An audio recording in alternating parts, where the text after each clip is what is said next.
Now, this is the part 2 of the saga of Psquare. And before we get into the money aspect of it, I need us to speak about family one more time. Now, listen, I keep saying it. In life, whether it's with friends, work associates, or whatever the case might be, you must, and especially with family, you must learn to set boundaries. You must learn to hold your ground.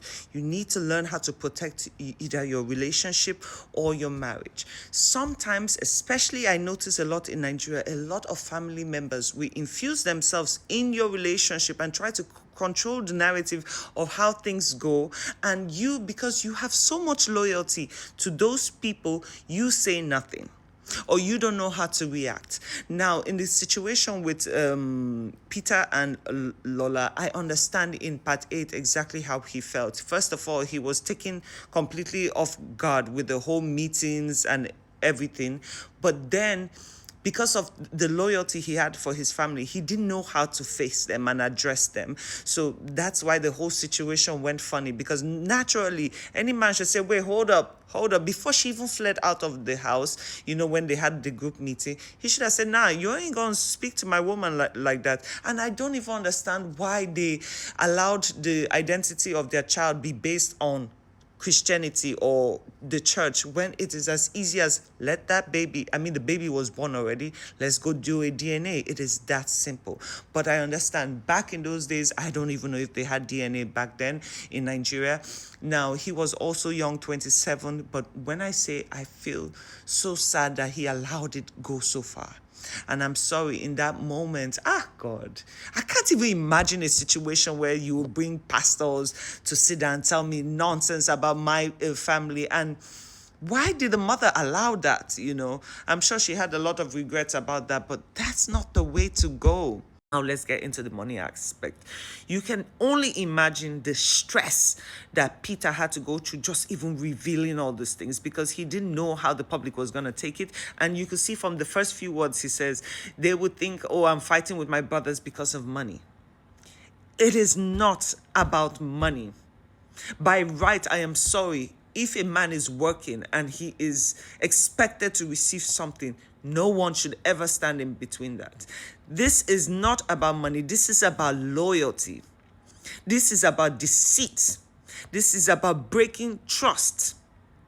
What his family did to him is unacceptable. And I know he's trying to keep his mom's name out of it, except for part 8. But I'm very curious, did she see what was going on?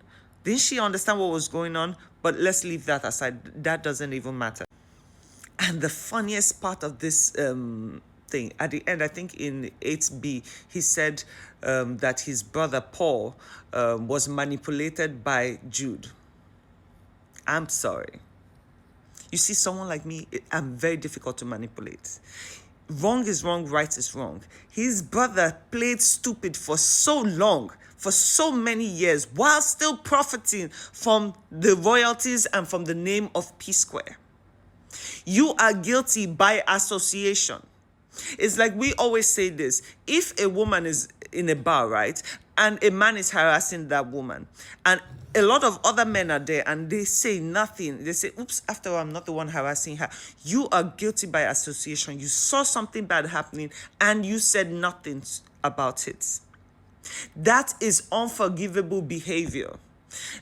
In my opinion, he needs to detach from all his family members. Like he said, he has forgiven them so that he can move on with his life. But forgiveness does not mean letting them come back into your life. Because see, once a person infects your space, they will continuously do it, just in different ways. Paul sat down and see, I know there's a lot of things going on and everybody has something to say. Listen, this guy, Peter, came out with proofs and facts and everything, and that's the only thing I want to know right now. His brother messed him up badly. And a lot of people say, oh, family is important. Oh, siblings are important. See, even if you're a Siamese, a conjoined twin, one conjoined can disgrace the other one. One can be dishonest to the other one. People are just born differently.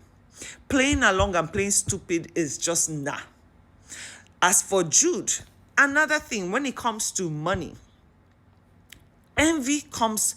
See, money is one of the things that brings about envy and hate so easily. A lot of people don't understand this concept, but in the first place, Jude should have never, ever had access to anything they were building.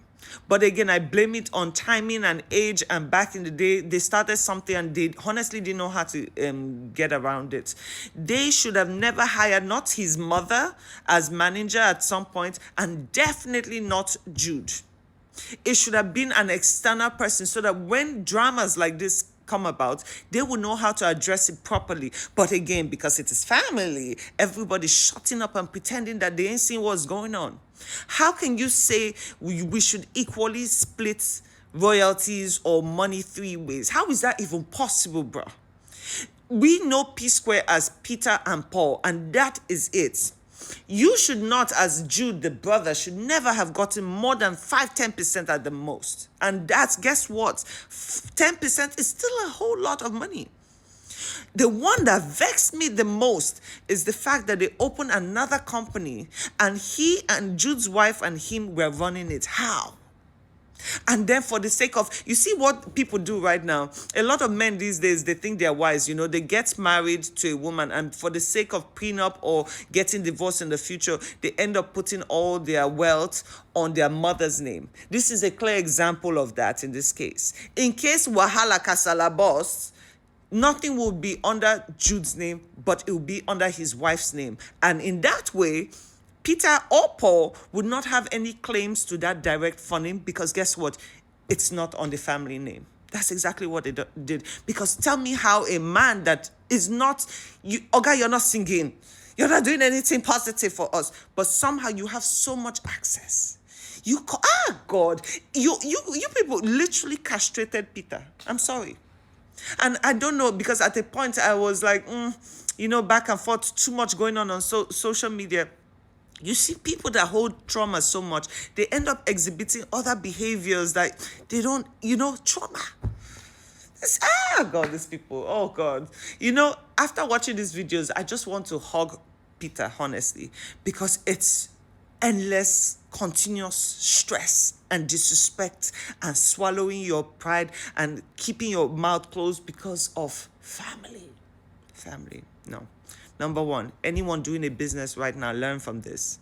Leave family out of it. I see a lot of people always saying, oh, my family won't post my content. They won't post what I do. My friends will not. Bro, leave all those things aside and focus on your mission. Focus on your job. Focus on what makes you happy. And I promise you, with consistency, God will send you the crowd that will praise you and admire you. You sit down and cry over, oh, my friend did not like my post and my family did not. You go wait or you go suffer. Because half the time, the same people that you look up to as, oh, my friends, are the same people who hold so much resentment for you and hold envy because why is it that your life is moving ahead of theirs? And the one that busts my brain the most? I never realized just how much money them Psquare were making. It shocked me. It threw me like, I'm like, whoa, okay. But by the way, very well deserved. Because guess what? Till tomorrow, till 30 years from now, the Psquare name will still be it. And I'm sorry. Another thing that pained me is when Paul said he did 99% of the music. I rock to Peter's music today. I cannot remember the last year, not in the last 10 years, I think, I ever listened to anything from him. It's either I'm listening to Psquare as a group or I'm listening to Peter. Nothing concern me, concern anybody else. Guys, use this story. I pray there's more. But at the same time, I want him to reserve some information for himself, This was a beautiful eye-opening, and I'm so sorry for everything he had to go through. Please learn from this. Boy, I talk so much, I even choked. Guys, learn from this. Be there for who they for you. Who no day for you, delete them out of your life. It is that simple. A behavior that you permit to keep going on today will eventually destroy you tomorrow. If you don't learn, you don't always have to learn the hard way till it's your turn. Be a great family member to who is a great family member to you. The rest is history. We keep waiting for the next one.